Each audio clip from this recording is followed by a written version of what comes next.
नमस्ते। आज हम गीता मन का 108 पढ़ेंगे।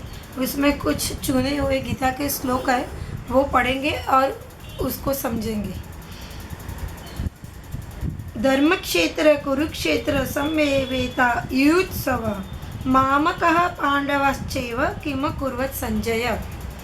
हे संजय, धर्म भूमि कुरुक्षेत्र में एकत्र हुए युद्ध की इच्छा वाले मेरे और पांडु के पुत्रों ने क्या किया। श्रीमद् भगवद गीता का यह पहला श्लोक है जो कौरव और पांडवों के आंतरिक संबंधों का संकेत करता है। इस श्लोक द्वारा महाराज धृतराष्ट्र का अंत विरोध भी स्पष्ट होकर उभरता है। धर्म क्षेत्र कुरुक्षेत्र शब्द महत्वपूर्ण है। कुरुक्षेत्र वह क्षेत्र है जहाँ कुरुवंश के पूर्वजों ने कभी तप किया था। तपोभूमि होने के कारण ही कुरुक्षेत्र धर्म क्षेत्र है। आज उसी तपोभूमि पर कुरुवंश महाविनाश रूपी युद्ध की तैयारी किए खड़ा है। धृतराष्ट्र पांडु पुत्रों को भी अपना कहते हैं, लेकिन मामका पांडवश्चैव शब्दों ने स्थिति को स्पष्ट कर दिया है। इससे यह स्पष्ट हो जाता है कि वे व्यवहार की दृष्टि से अपनापन प्रदर्शित करते हैं। उनका अपनापन सिर्फ दिखावा है। वास्तविकता तो यह है कि धृतराष्ट्र ने कभी पांडवों को अपना समझा ही नहीं। इसलिए धृतराष्ट्र के हृदय की गहराई में छिपा अपना परायापन अनजाने ही शब्दों के रूप में सामने आ खड़ा हुआ। ऐसा होता ही है।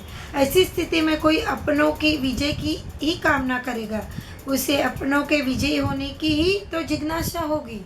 धृतराष्ट्र भी संजय से यही जानना चाहते हैं कि उनके पुत्र और पांडवों ने क्या किया। पांचजन्यम ऋषिकेशो देवदत्तम धनंजय पौंड्रदत्मो महाशंक भीमकर्मा वृकोदर। भगवान श्री कृष्ण ने पांचजन्य नामक शंख और अर्जुन ने देवदत्त नामक शंख बजाया। अति मानवीय कर्म करने वाले अति भोजी भीम ने पौंड्र नामक महाशंख बजाया। श्री कृष्ण सारथी है अर्जुन के। अश्वों की गति पर नियंत्रण करने का दुष्कर कार्य होता है सारथी का। सारथी के लिए आवश्यक है रथी के साथ सही तालमेल बिठाना। जिस सारथी का अपनी इंद्रियों पर जितना नियंत्रण होगा वह उतना ही सफल होगा। रथी के सही लक्ष्य संधान का निमित्त बनेगा।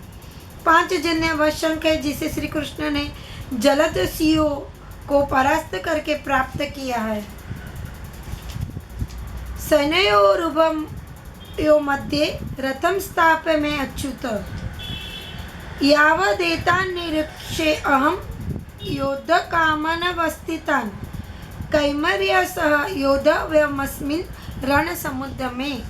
हे अच्युत, मेरे रथ को दोनों सेनाओं के बीच में खड़ा कीजिए और जब तक मैं युद्ध क्षेत्र में डटे युद्ध के अभिलाषी इन विपक्षी योद्धा को भली प्रकार न देख लूं कि इस युद्ध व्यापार में मुझे किनके साथ युद्ध करना है, तब तक उसे खड़ा रखिए। युद्ध में आवेश चाहिए। अर्जुन के अलावा शेष सभी युद्ध के उन्माद से बुरी तरह त्रस्त है। उन्होंने तो युद्ध करना है, बस अपने भीतर छिपी हिंसा को बाहर फेंकने का बहाना भर चाहिए। लेकिन अर्जुन एक सदा हुआ योद्धा होने के साथ ही एक साधक भी है। इसीलिए वह निरीक्ष अहम शब्द का प्रयोग करता है। निरीक्षण करने वाला उन्माद और आवेश से मुक्त रहता है। उन्माद और आवेश की स्थिति में निष्पक्ष निरीक्षण हो ही नहीं सकता और पक्षपात रहित हुए बिना धर्म संबंधी प्रश्न नहीं उठते। अर्जुन ने जो प्रश्न श्री कृष्ण के समक्ष रखे वे व्यवहारिक जीवन से संबंधित है। प्रत्येक जीव अपने पराये, हानि, लाभ, प्रवृत्ति, निवृत्ति जैसे सवालों में ही उलझा रहता है। धर्म प्रवृत्ति में इस तरह के प्रश्नों का अनुत्तरित रह जाना महत्वपूर्ण बाधा है। श्रीमद् भगवद गीता में संशय, मोह और विषाद से जुड़े प्रश्नों का ही समाधान है। युद्ध भूमि में खड़ा अर्जुन युद्ध के लिए स्वयं को पूरी तरह से तैयार नहीं कर पाया। युद्ध का परिणाम वह जानता है, इसीलिए वह दुर्योधन को, जिसने श्री कृष्ण से युद्ध की बात कही थी, दुर्बुद्धि कहता है और उसका साथ देने वालों को युद्ध चाहने वाले कहता है। कार्पण्य दोषोपहत स्वभाव पृच्छामि त्वां धर्म सम्मूढ़ चेता यच्चे स्यानिश्चितं ब्रूहि तन्मे शिष्यस्ते अहम शादी माम त्वाम प्रपन्नम। कायरता रूप दोष से उपज स्वभाव वाला तथा धर्म के विषय में मोहित हुआ मैं आपसे पूछता हूँ कि जो साधन निश्चित कल्याणकारक हो वो मेरे लिए कहिए। मैं आपका शिष्य हूँ, इसलिए आपकी शरण हूँ, मुझे हितकारक शिक्षा दीजिए। बाहरी परिस्थिति के साथ ही अपने स्थल का निरीक्षण भी अर्जुन ने किया है। युद्ध से पलायन की भावना क्षत्रिय धर्म का उपहन होना है। अर्जुन ने श्री कृष्ण से स्पष्ट कर दिया कि वह धर्म अधर्म का निश्चय कर सकने की स्थिति में नहीं है। शास्त्रों में 2 प्रकार के मार्गों का वर्णन है, पहला प्रेय और दूसरा श्रेय। सुख की प्रवृत्ति के कारण संसारी प्रेय का आश्रय लेते हैं, जबकि सद्गुरु अपने शिष्य को श्रेष्ठ मार्ग की ओर उन्मुख करते हैं। प्रेय मार्ग में सुख की प्रतीति होती है मगर मिलता दुख है।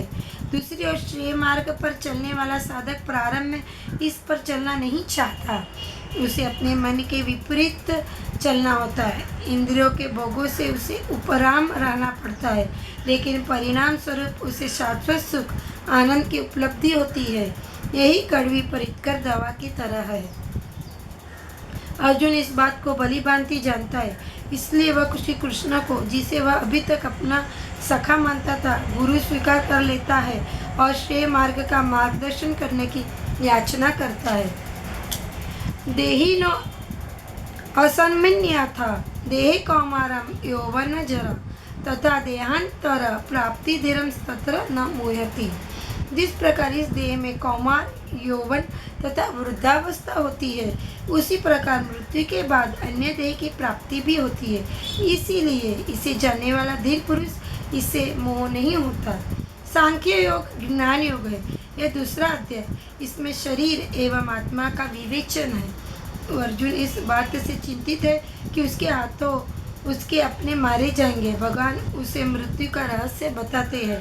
जिस प्रकार कुमार, युवा और वृद्धावस्था से शरीरी जीवात्मा में कोई परिवर्तन नहीं होता, उसी प्रकार देहांतर से जीवात्मा नष्ट नहीं होता। इसीलिए मृत्यु के इस रहस्य को जानने वाला मोह नहीं करता। आगे भगवान स्पष्ट कर दिया है, धीर ही अमृत पथ पर चल सकता है। नासतो विद्यते भावो ना भावो विद्यते सतः उभयोरपि दृष्टो अनंतस्तव नयोस्तव तत्वदर्शिभिः। असत वस्तु की सत्ता नहीं है और सत का कभी अभाव नहीं है। इस प्रकार इन दोनों का एक ज्ञानी पुरुषों ने देखा है। सत और असत की परिभाषा दी है भगवान ने इस श्लोक में। यह संसार सत और असत का मिलकर बना है। जैसे विशुद्ध सोने से आभूषण नहीं बन सकता, उसमें खोट डालना पड़ता है, उसी प्रकार संसार की स्थिति है। तत्वदर्शी सत और असत के मिश्रित स्वरूप मिथ्यात्व को भली भांति जानता है। देह तथा मन में परिवर्तन होता रहता है, जबकि आत्मा नित्य अव्यय रहता है। आत्मा सनातन एवं शाश्वत है। यही जड़ प्रकृति और आत्मा का भेद है। इस श्लोक में सत शब्द आत्मा का और असत जड़ प्रकृति का वाचक है। अविनाशी तु तद्विति येन सर्वमिदं ततं विनाशमव्यवस्यास्य न कश्चित् कर्तुमर्हति। तू अविनाशी उसको जान जो संपूर्ण जगत में व्याप्त है। इस अविनाशी का विनाश करने में कोई भी समर्थ नहीं है। सत ही अविनाशी है। सत वह है जिसका अभाव नहीं होता, उसको कोई कैसे नष्ट कर सकता है। शरीर तो विनाशी है, जन्मने मरने वाला है, तो फिर अविनाशी कौन है? अविनाशी वह है जो समस्त सृष्टि में व्यास है, एक देशी है। कोई वस्तु अविनाशी नहीं हो सकती। इसी अविनाशी तत्व को पिछले श्लोक में भगवान ने सत्य कहा है। सत्य का कभी अभाव नहीं होता। यह सत्य तत्व ही असल में अविनाशी तत्व है। अब आगे के श्लोक हम अगले वीडियो में लेंगे, इसके बाद के वीडियो में लेंगे।